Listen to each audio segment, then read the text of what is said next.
الحمدللہ رب العالمین والصلاة والسلام علی خاتم النبیین محمد وعلی آلہ واصحابہ اجمعین ومن تبعهم بإحسان إلى يوم الدين وبعد. میرے سامعین کرام اور درس عقیدہ کی کسی بھی طور پر مطالعات کرنے والے،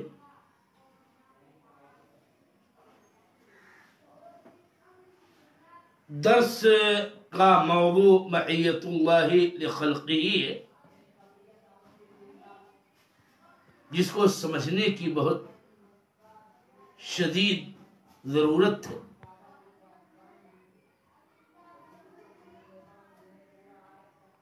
کل میں نے معیت کی دونوں قسموں کو ذکر کیا۔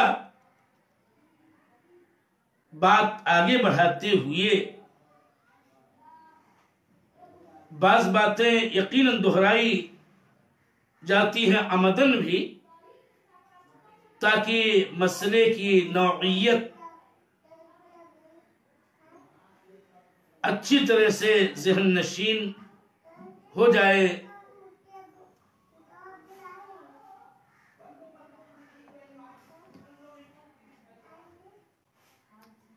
آج میں نے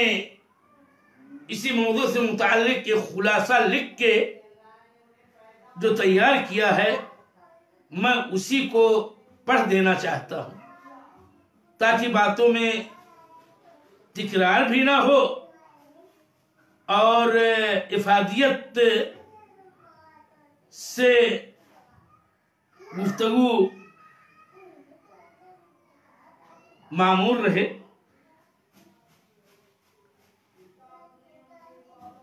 فَأَقُولُ بِسْمِ اللَّهِ۔ معیت کی دو قسمیں، معیت عامہ، معیت خاصہ۔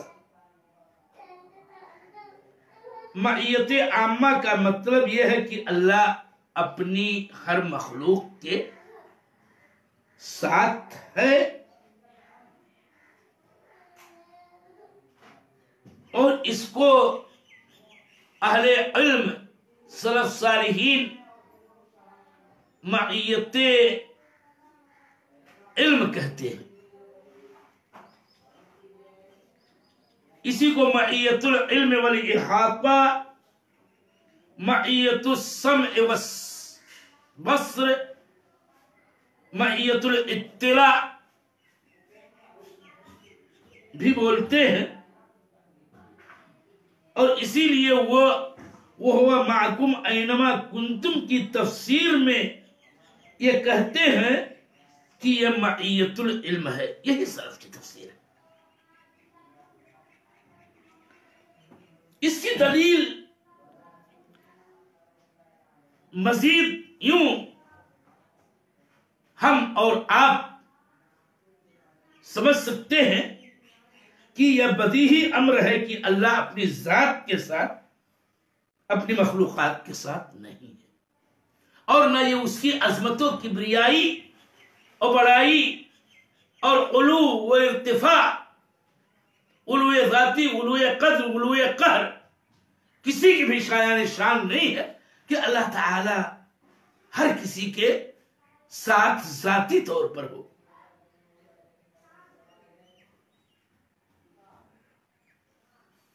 اور یہ کہ وہ ہر جگہ حلول نہیں کیے ہوئے ہیں معاذ اللہ،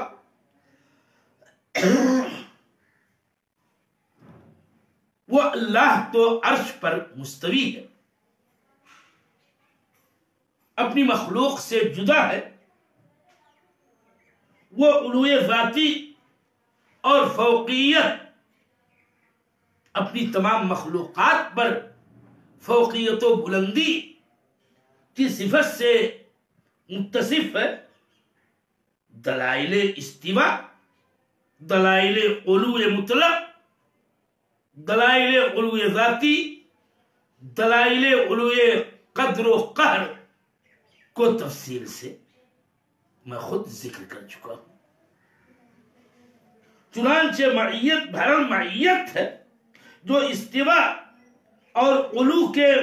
منافی اور مناقض نہیں ہے، یعنی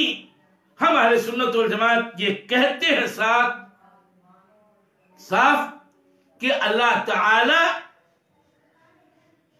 عرش پر مستوی ہے اور تمام مخلوقات سے بلند ہے،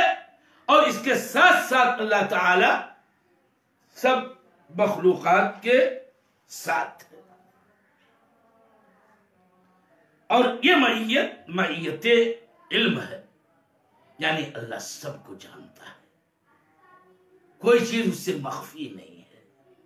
اللہ سب کی سنتا ہے، سب کو دیکھتا ہے، اور سب سے مطلع و آگاہ ہے۔ ایک اہم ترین بات جو میں نے نوٹ کی ہے اپنے مستند علماء کی کتابوں سے، جو خلاصہ کے طور پر 2 جملے میں نے لکھا، وہ بہت ہی اہم ہے کہ اس باب کی آیات و احادیث، استوا، علو، فوقیت،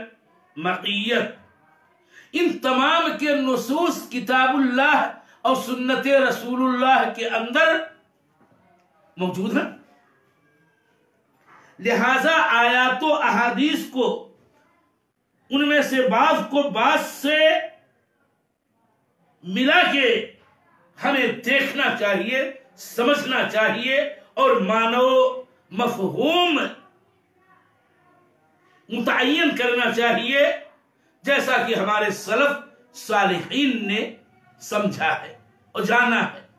اور اس کو اپنے ماں بعد والوں کے لیے منتقل کیا ہے۔ لہذا نصوص کتاب و سنت کو باہم ٹکرانے کی کوئی بھی کوشش نہیں ہونی چاہیے، اور یہ بہت عیب کی بات ہے، اور نہ ان کے اندر ٹکراؤ ہے۔ اس بات کو یقین سے ہمیں جاننا چاہیے کہ نصوص کتاب اللہ، نصوص سنت رسول اللہ صلی اللہ علیہ وسلم، معاذ اللہ، نہ قرآن سے ٹکرانے والی چیز ہے، نہ حدیث سے ٹکرانے والی چیز ہے، نہ قرآن کو حدیث سے ٹکرایا جا سکتا ہے، نہ حدیث کو قرآن کے ساتھ ٹکرایا جا سکتا ہے۔ وجہ صاف ہے، اس لیے کہ یہ سب من عند اللہ۔ ثم استوى علی العرش، یہ کلام اللہ ہے، قرآن کی آیت ہے، نص صریح ہے استواء علی العرش کے باب میں۔ آمنتم من فی السماء ام امنتم من فی السماء، اور اس طرح کی آیات اور فوقیت کی جو دلیل کتاب اللہ کے اندر ہیں، یہ اللہ جل وعلا کا کلام ہے۔ اور پھر وَهُوَ مَعَكُمْ أَيْنَمَا كُنْتُمْ إِلَّا هُوَ مَعَهُمْ أَيْنَمَا كَانُوا، اور اس طرح سے معیت کے اور دیگر تمام نصوص، یہ بھی اللہ جل وعلا کا کلام ہے۔ لہذا کیا ثم استوى على العرش يخافون ربهم من فوقهم، اور وَهُوَ مَعَكُمْ أَيْنَمَا كُنْتُمْ میں معاذ اللہ کوئی ٹکراؤ ہو سکتا ہے؟ ایک مومن جس کا ایمان ہے اللہ پر، اللہ کی کتاب پر، کتاب کی صداقت پر، کتاب کے حسن پر، کتاب کی سچائی پر، اس کو یہ ہے کبھی سوچنا تک نہیں چاہیے کہ ان نصوص میں معاذ اللہ کوئی ٹکراؤ ہے، کہ ایک کو اس طور پر پکڑا جائے اور ایک کا باضابطہ انکار اور اس کی نفی کی جائے، جیسا کہ اہل بدعات، فرق کلامیہ اور عقل کے پجاری نہیں بلکہ عقل کے اندھے، جو عقل کو نقل پر بسا اوقات تفوق و تقدم والی بات کرتے ہیں، ان پر یہ چیز عجیب و غریب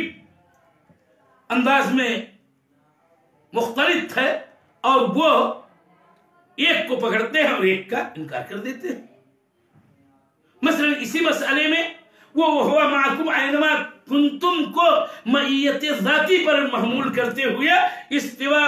العرش کے نصوص کو اور فوقیت و علوی باری تعالی ذاتیہ کے نصوص کو بسے پشت ڈال دیتے ہیں. ایک طرف کہتے ہیں ان اللہ حال فی کل مکان، یا کوئی کہتا ہے ان اللہ بکل مکان، مگر وہ اللہ تعالیٰ کے علو کا، اللہ کی استوا کا، اللہ کی فوقیت کا جبکہ وہ قرآن پاک سے ثابت ہے، اس کا منکر نظر آتا ہے. کیسا ہے اس کا ایمان کہ گویا وہ یؤمن ببعض وَيَكْفُرُ بِبَعْضٍ کا مرتکب ہو رہا ہے، اور یہ بذات خود سب سے بڑا عیب ہے جیسا کہ اہل کتاب کے متعلق وارد ہے.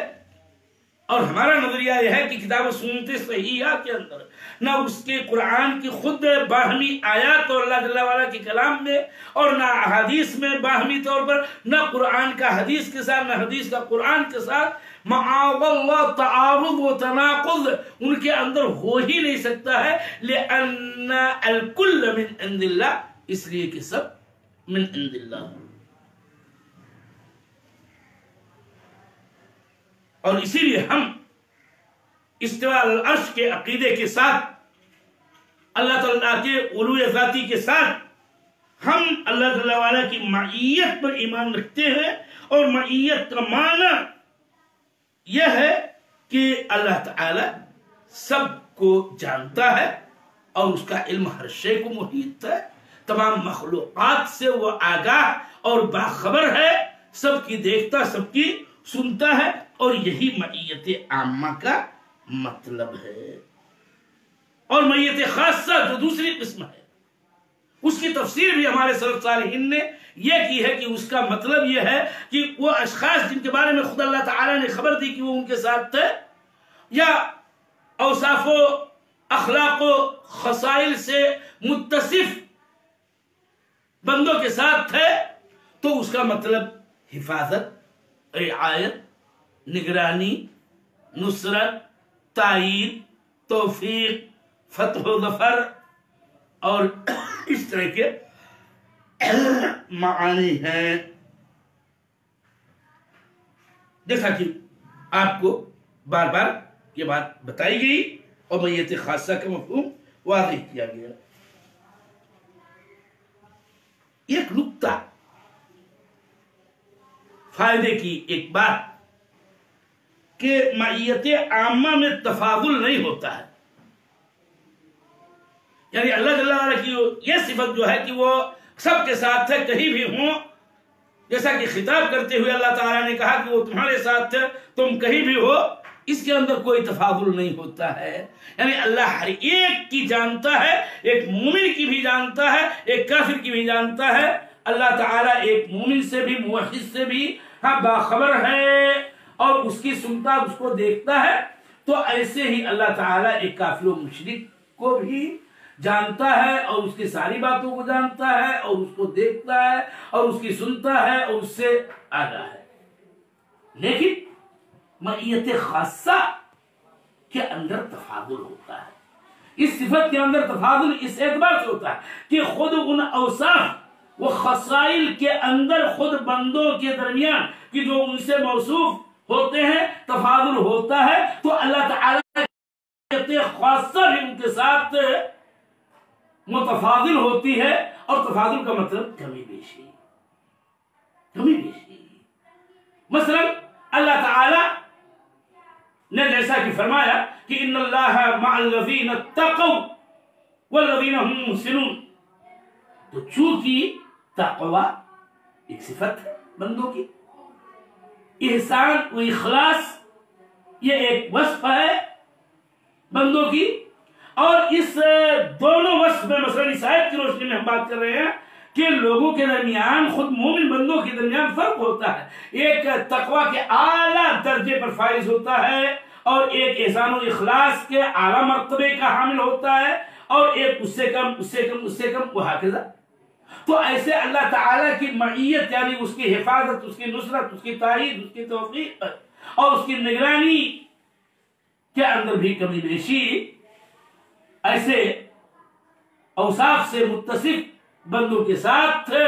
کم زیادہ ہوتی ہے۔ ایک اور ہمارے سنت والجماعت کا قول یہ ہے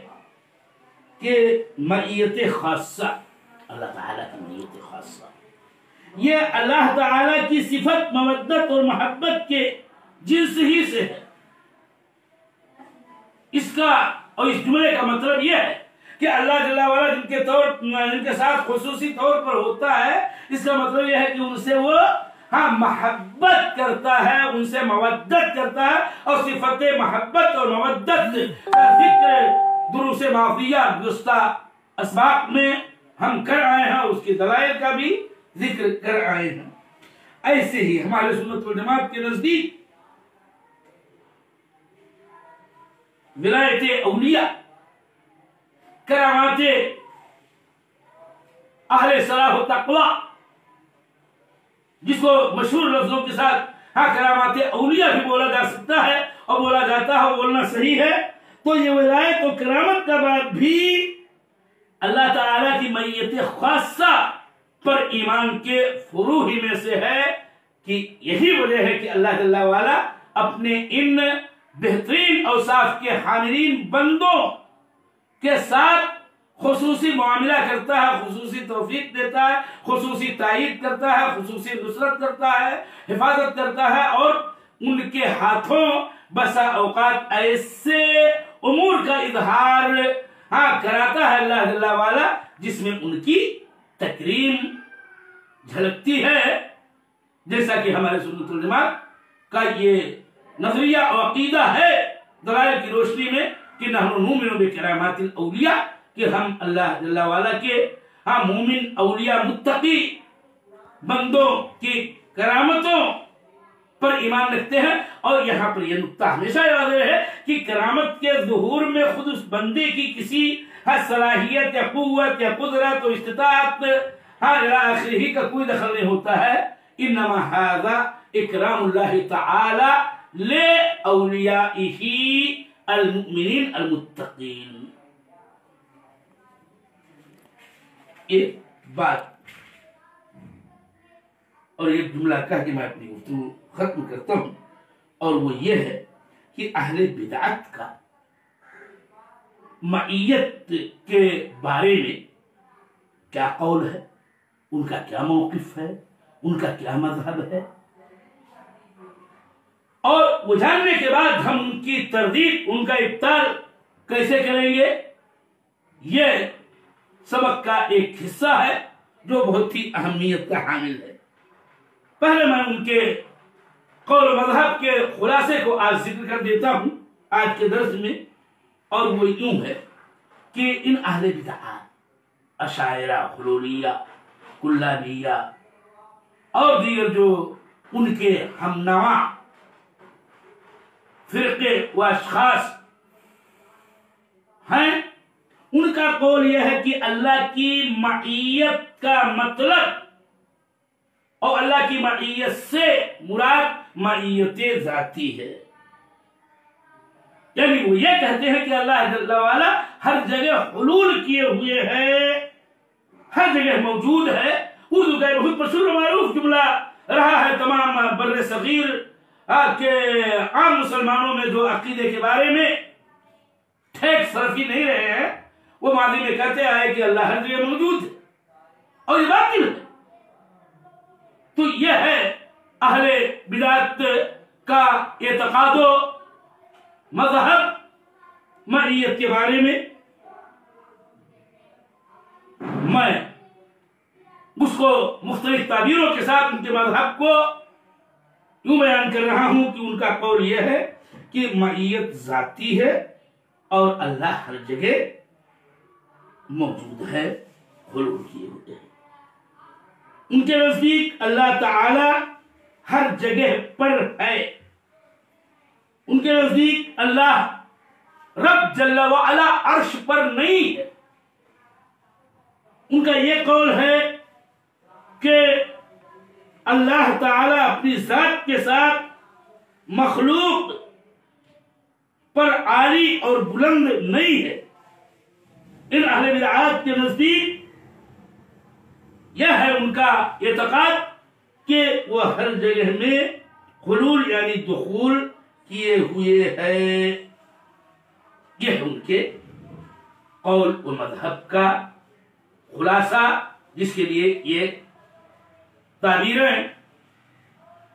آپ کے سامنے پیش کی گئی، اور یہ انہی کے اپنے اقوال ہیں، انہی کے اپنے الفاظ ہیں، انہی کی اپنی تعبیریں ہیں۔ مثلا وہ کہتے ہیں ان اللہ فی کل مکان، کبھی کہتے ہیں ان اللہ بکل مکان، کبھی یہ کہتے ہیں لیس ہناک رب علی العرش وہکذا۔